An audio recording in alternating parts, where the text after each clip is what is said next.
Meus pais me chamaram de desgraça, então revelei sua dívida de real $400.000.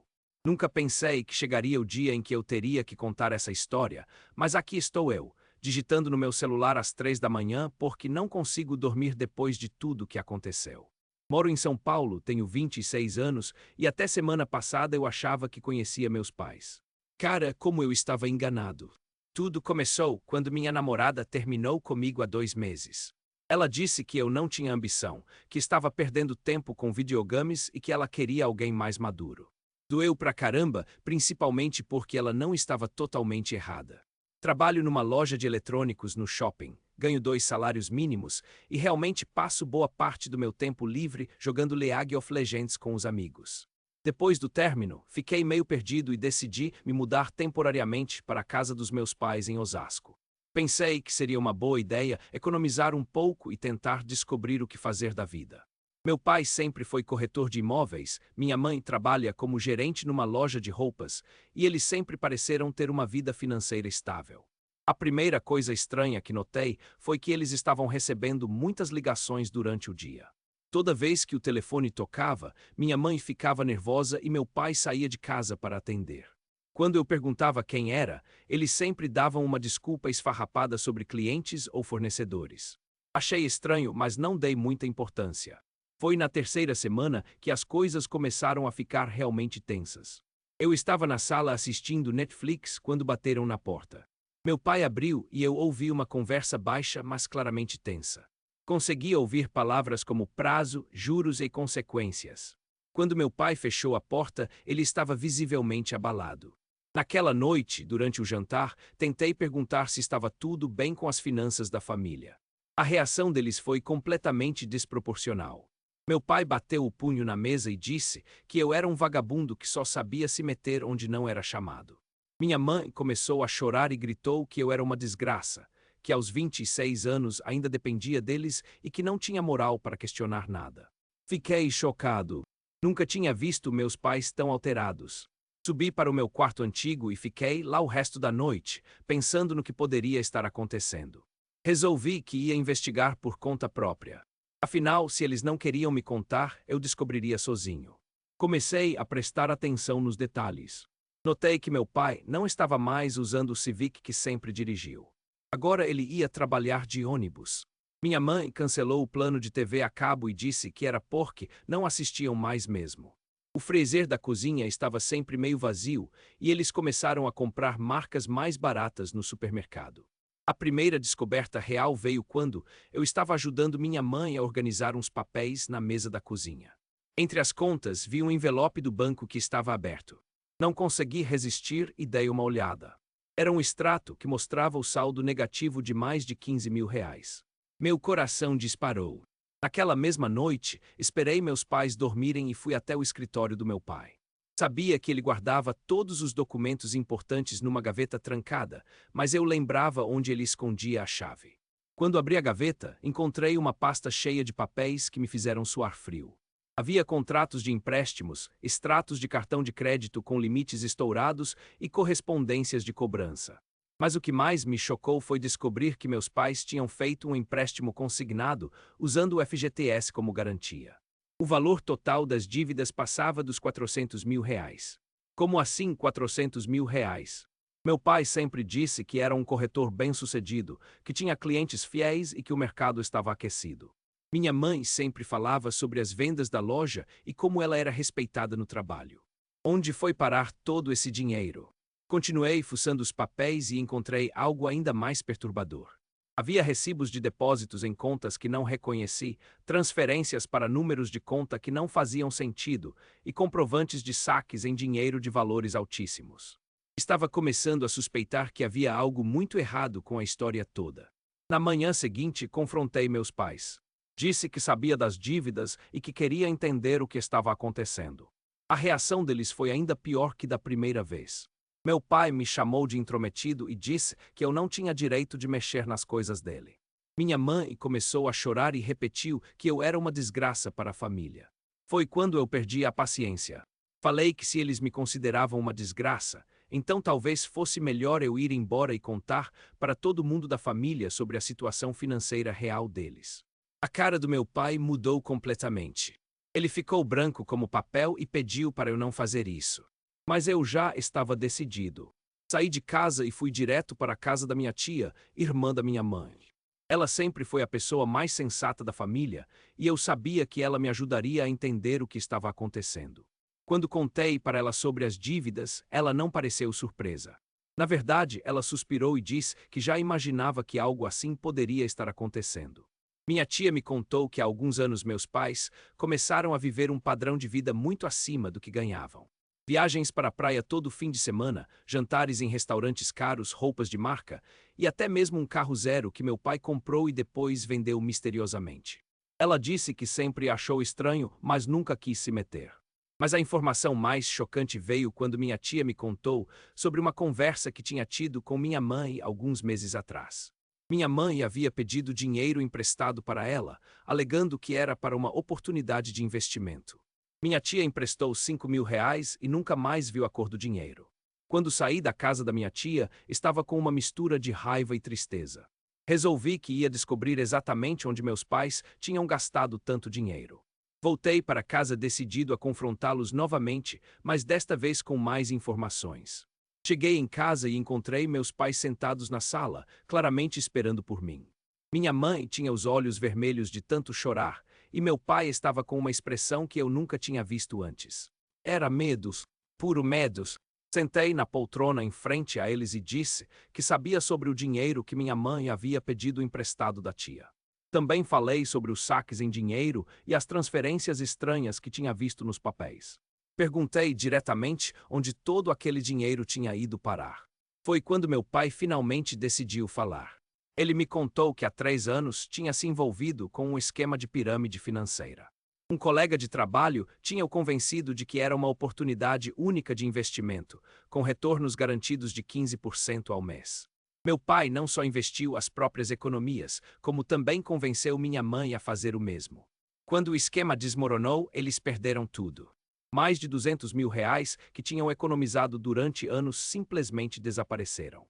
Mas o pior era que meu pai havia convencido outros amigos e familiares a investirem também. Quando tudo caiu, ele se sentiu responsável e começou a pedir empréstimos para tentar devolver o dinheiro das pessoas. Minha mãe complementou a história dizendo que eles estavam tão desesperados que começaram a usar cartões de crédito para pagar as dívidas dos empréstimos. Era um ciclo vicioso que só fazia a situação piorar. Eles estavam literalmente roubando de Pedro para pagar Paulo e a dívida só crescia. Fiquei chocado, mas também senti uma estranha sensação de alívio. Finalmente entendia por que meus pais estavam tão estressados e por que tinham reagido tão mal às minhas perguntas. Eles estavam com vergonha e medo, não sabiam como resolver a situação. Mas a história não acabou aí. Quando perguntei sobre as pessoas que eles deviam dinheiro, meu pai ficou ainda mais nervoso. Ele me contou que uma das pessoas que havia perdido dinheiro no esquema era meu tio, irmão dele. Meu tio havia investido R$ 50.000, praticamente todas as economias que tinha para a aposentadoria. Quando meu tio descobriu que tinha perdido tudo, ele ficou furioso. Disse que nunca mais queria ver meu pai na vida e que se não recebesse o dinheiro de volta, ele contaria para toda a família sobre o que havia acontecido. Era por isso que meus pais estavam tão desesperados para conseguir dinheiro. Naquele momento, entendi que a situação era muito mais complexa do que eu imaginava. Não era apenas uma questão de dívidas financeiras. Era uma questão de relacionamentos familiares destruídos, de confiança quebrada e de pessoas que estavam sofrendo por causa das decisões dos meus pais. Resolvi que ia ajudar, mas primeiro precisava entender exatamente qual era a dimensão do problema. Pedi para meus pais me mostrarem todos os documentos, todas as dívidas e uma lista completa de todas as pessoas que eles deviam dinheiro. Levamos a noite toda organizando tudo numa planilha no meu notebook. O resultado final foi assustador. Além dos R$ 400.000 em dívidas bancárias, meus pais deviam dinheiro para 7 pessoas diferentes da família e amigos. O total chegava a quase R$ 500.000. Era uma quantia que jamais conseguiriam pagar com os salários que ganhavam. Na manhã seguinte, liguei para meu primo que trabalha como advogado. Expliquei a situação e perguntei quais eram as opções legais. Ele me disse que meus pais poderiam tentar negociar as dívidas bancárias, possivelmente conseguindo um desconto e um prazo maior para pagar. Mas as dívidas com pessoas físicas seriam mais complicadas de resolver. Meu primo também me alertou sobre algo que eu não tinha pensado. Se meus pais não conseguissem pagar as dívidas, eles poderiam perder a casa. A maioria dos empréstimos tinha sido feita usando o imóvel como garantia. Isso significava que não apenas meus pais ficariam na rua, mas também que toda a família seria afetada. Foi quando tive uma ideia. Resolvi usar as redes sociais para contar a história. Criei uma conta no Instagram e comecei a postar sobre a situação dos meus pais. Obviamente, não usei nomes verdadeiros, mas contei todos os detalhes sobre como eles tinham se envolvido com o esquema de pirâmide e como estavam tentando resolver a situação. A resposta foi imediata.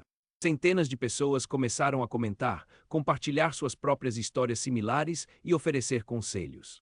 Muita gente havia passado por situações parecidas e algumas até ofereceram ajuda prática.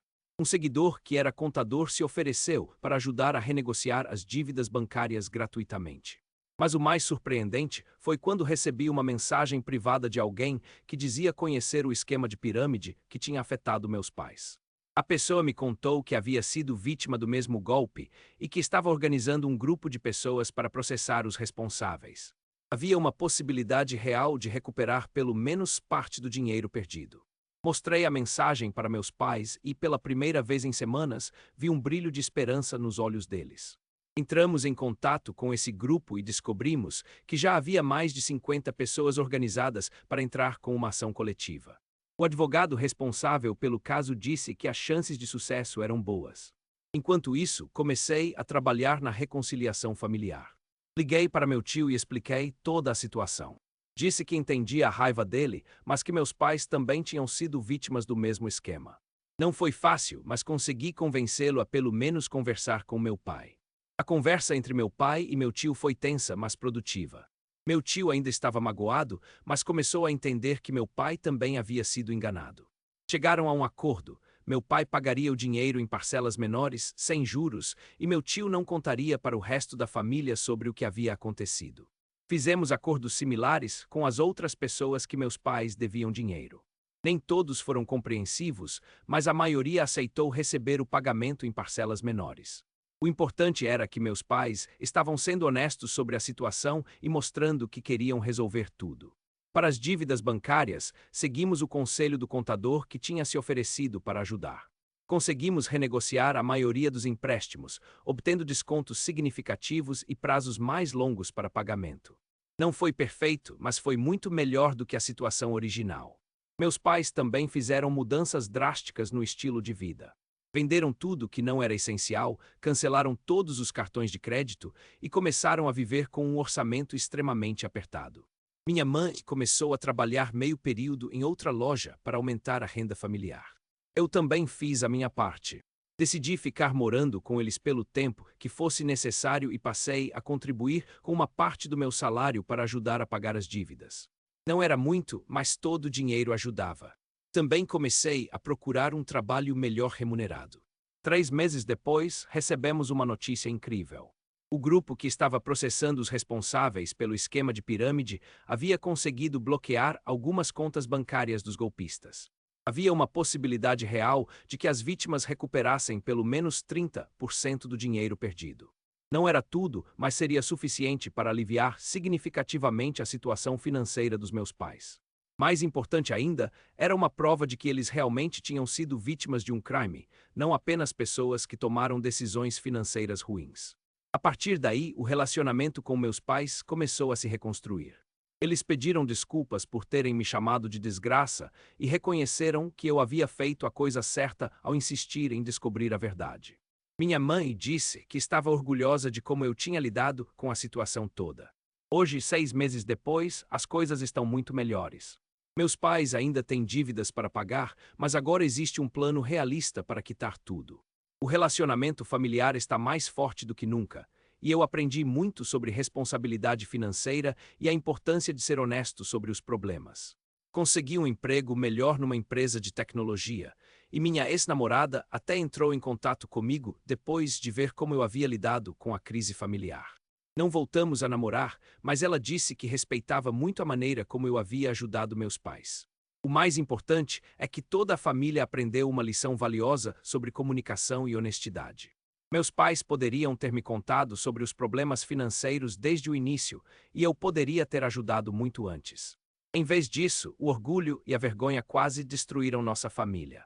Às vezes ainda acordo de madrugada, pensando em como as coisas poderiam ter sido diferentes se eu não tivesse insistido em descobrir a verdade.